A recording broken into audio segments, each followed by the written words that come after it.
Assalamualaikum warahmatullahi wabarakatuh. Waalaikumsalam warahmatullahi wabarakatuh. Halo semuanya, selamat datang di podcast Digitalisasi Budaya Bahasa Sunda. Pada kesempatan kali ini kita bakalan ngobrol dan bahas tentang bahasa dan budaya di bahasa Sunda di era digital. Ya benar. Kali ini kita akan bahas gimana sih caranya anak muda seperti kita melestarikan bahasa Sunda di era digital sekarang ini. Dan ada yang spesial nih, pada kesempatan kali ini kita kedatangan narasumber yang luar biasa, yaitu guru bahasa Sunda kita yang bernama Ibu siapa Ibu? Nama saya Dara Ibu mengajar di SMP Negeri 4 Pamulian, materi pembelajaran dijajarkan dalam bahasa Sunda. Ya Bu. Terima kasih banyak Ibu sudah berkenan hadir dan meluangkan waktu Ibu untuk berbagi ilmu serta pandangan Ibu tentang bagaimana sih cara melestarikan budaya Sunda di era digital ini. Yang pertama adalah cara melestarikan bahasa Sunda dalam era digital. Menurut saya harus dengan cara misalnya pendekatan dulu. Yang pertama adalah tentunya pendekatan di lingkungan keluarga, yaitu dengan cara anak diajarkan terlebih dahulu di rumah itu diperkenalkan dengan bahasa Sunda. Karena kita jarang ya, untuk saat ini jarang di rumah anak diajarkan dengan bahasa Sunda. Mereka yang pertama kali dikenalkan adalah bahasa Indonesia. Jadi anak kecil juga pertama kali itu belajarnya menggunakan bahasa Indonesia. Nah di sini seharusnya yang pertama kali diajarkannya itu adalah bahasa Sunda, karena bahasa Sunda itu adalah bahasa indung. Jadi bahasa yang pertama kali harus kita pelajari. Jadi Ibu harus banget ya dari kecil itu sudah dibiasakan dalam bahasa Sunda itu. Iya, tentu saja. Memang harus dari faktor kecil itu anak diperkenalkan dulu dengan bahasa Sunda supaya nanti mereka tuh terbiasa menggunakan bahasa Sunda untuk yang selanjutnya. Ya, Ibu. Ibu yang pertanyaan selanjutnya yang kedua. Bu, sebagai guru bahasa Sunda, bagaimana sih cara Ibu mengajar dengan efektif dan bagaimana Ibu menanganinya? Oh ya, di sini saya mengajar bahasa Sunda tentunya baru setahun ini. Tentunya kami adalah sangat membutuhkan pendekatan khusus ya untuk anak-anak dalam pembelajaran bahasa Sunda. Karena sudah sering menemukan anak tuh banyak yang kurang paham dengan kata-kata yang sering saya ajarkan, terutama dalam bahasa Sunda. Mereka tidak paham apa itu artinya. Jadi kosakata mereka tuh kurang paham. Nah, di sini tentunya dalam pembelajaran kita menggunakan trik tertentu. Misalnya pertama anak belajarkan dulu kata-kata atau dalam bahasa Sunda adalah kecap-kecap, ya dikecap dalam bahasa Sunda dan istilah-istilah tentunya akhir dan artinya. Nah, setelah itu dalam mengajar juga tentunya harus menggunakan pengantar, yaitu bahasa Sunda juga supaya anak nantinya terbiasa, ya. Kemudian pemanfaatan teknologi juga bisa kan dalam kayak sosial media gitu. Iya, tentunya itu. Dan anak bisa mengakses apapun. Contohnya membutuhkan kamus juga kan, ada digitalisasi kamus bahasa Sunda itu ada di dalam Google juga. Ngomong-ngomong Bu, Ibu kalau di sini ngajar udah berapa lama? Kalau ngajar sih udah sekitar 20 tahunan lebih. Kami dari semenjak guru tuh pindah-pindah ya ngajarnya. Basicnya itu saya tuh udah lulusan bahasa Indonesia. Namun dulu waktu menjadi guru honorer di sini ngajarnya kadang yang kosong aja mata pelajaran apa sih yang kosong nggak ada gurunya itu harus serba bisa. Sering ngajar PLH, bahasa Sunda, bahasa Indonesia, kadang ke PPKN dan yang lainnya. Pokoknya pernah aja ngajarnya. Nah untuk apa? Yang tadi kembali dulu ke topik yang tadi ya Bu. Jadi Bu, sosial media itu bisa, menurut Ibu bisa nggak untuk melestarikan dalam bentuk digitalisasi, melestarikan budaya Indonesia atau bahasa Sunda itu? Sangat gitu ya. Sangat bisa untuk melestarikan bahasa Sunda ya. Karena kan sekarang zaman modern ya, pembelajaran juga kita sering menggunakan digitalisasi. Ya. Contohnya ini, saya ngajarkan tentunya saya kalau di Langkawi itu buku saya kurang kurang menguasai dalam intinya menghaluangkan buku. Nah, tapi kan kami bisa searching, bisa cari itu di era di sosial medianya atau di YouTube tentang penayangan bagaimana cara membaca buku yang baik gitu. Jadi sosial media juga penting banget ya Bu? Penting harus. Dan Apa harapan Ibu terhadap generasi muda dalam menjaga bahasa Sunda di era digital?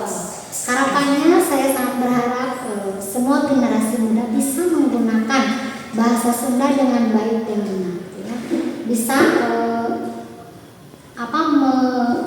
mengamalkannya atau menggunakannya dalam kehidupan sehari-hari. Tidak hanya kita mengaku ini orang Sunda tapi tidak bisa menggunakan bahasa Sunda, itu sangat salah. Jadi saya berharap semua kalangan nantinya pandai atau bisa menggunakan bahasa Sunda. Jangan merasa bahwa bahasa Sunda itu bahasa yang kurang modern, kemudian mereka merasa minder karena menggunakan bahasa Sunda. Nah, jangan seperti itu, karena bahasa Sunda adalah bahasa kita, bahasa orang Sunda yang harus kita lestarikan dan jaga. Jadi jangan malu gitu Bu buat Iya. menggunakan bahasa Sunda Iya. dalam sehari-hari ya Bu. Iya, jangan malu, harus kita bangga. Kalau bukan kita yang melestarikan, yang menggunakan terus ya. Ya. Jadi Bu, yang selanjutnya itu mengapa sih bahasa Sunda itu perlu kita jaga dan perlu kita lestarikan? Kenapa bahasa Sunda perlu kita jaga? Itu tentunya sangat perlu kita jaga karena bahasa Sunda merupakan budaya ya, budaya Sunda adalah warisan dari nenek moyang Sunda, nenek moyang kita. Tentunya harus kita lestarikan karena itu mencirikan bahwa kalau kita menjaga budayanya, tentunya kita harus pandai menggunakan bahasa Sunda. Dan lagi apa contoh hal kecil yang bisa dilakukan siswa untuk melestarikan bahasa Sunda? contoh hal kecil misalnya di sekolah ya, kita menggunakan bahasa Sunda dengan baik dan benar. Kita bercengkrama atau ngobrol dengan teman menggunakan bahasa Sunda. Kemudian di kelas misalnya guru jangan selalu menggunakan bahasa Indonesia. Cobalah nanti untuk guru-guru yang lain juga untuk pengantar dalam pembelajaran itu menggunakan bahasa Sunda. Kemudian nanti kan kita bisa sering ada kan itu lomba FTBI, lomba puisi, lomba mendongeng, itu kan sama dengan melestarikan bahasa Sunda. Kita mencoba ke situ boleh. Jadi untuk para guru juga bisa untuk menggunakan bahasa Sunda buat pengantar pelajarannya Bu. Iya, Jadi biar siswa itu terbiasa ya, iya. dan mempunyai kosakata bisa. Iya. Ya. Jadi Bu, yang selanjutnya lagi pertanyaan ketujuh ya kalau misalnya.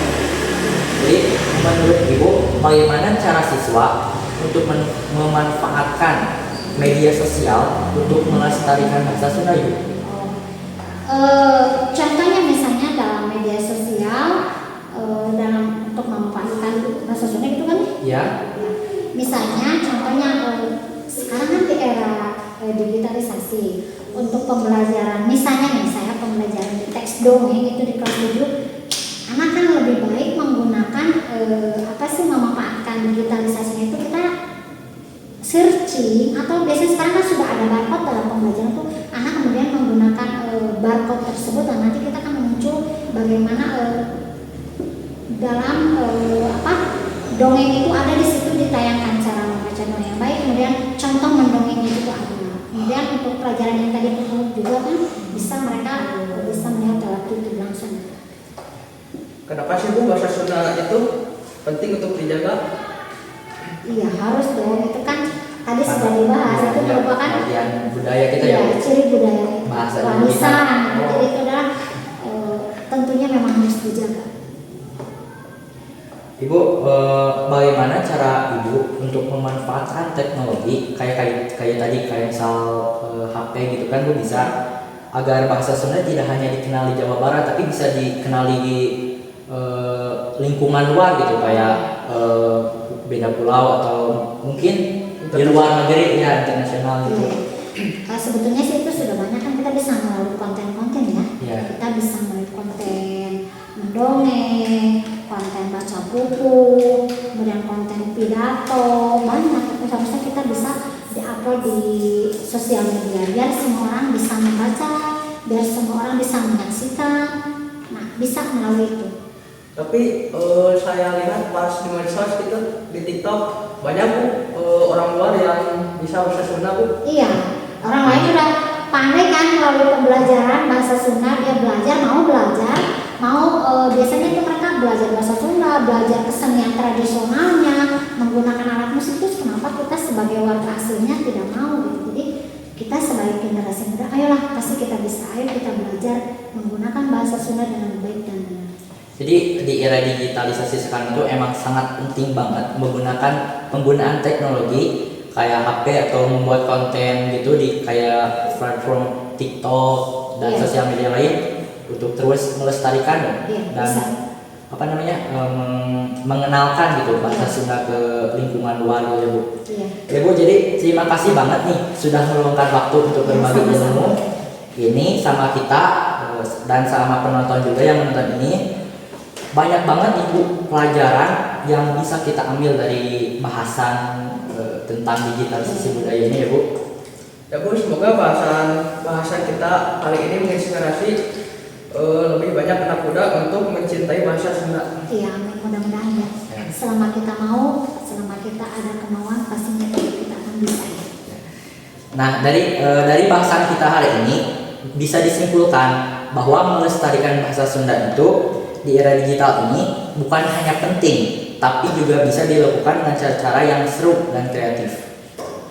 Kita bisa mulai dari hal kecil seperti pakai bahasa Sunda di media sosial, bikin konten kreatif, atau sekedar ngobrol pakai bahasa Sunda sama teman sehari-hari. Nah, intinya bahasa Sunda itu bukan cuma warisan, tapi identitas yang harus kita jaga dan bisa relevan di tangan generasi muda ya. Iya. Jadi sekian dari kami, saya Irfan Jini Wahyudin Saya Abdul Aziz. Saya dengan Ibu Mimin. mengucapkan terima kasih banyak. Sekian. Wassalamualaikum warahmatullahi wabarakatuh.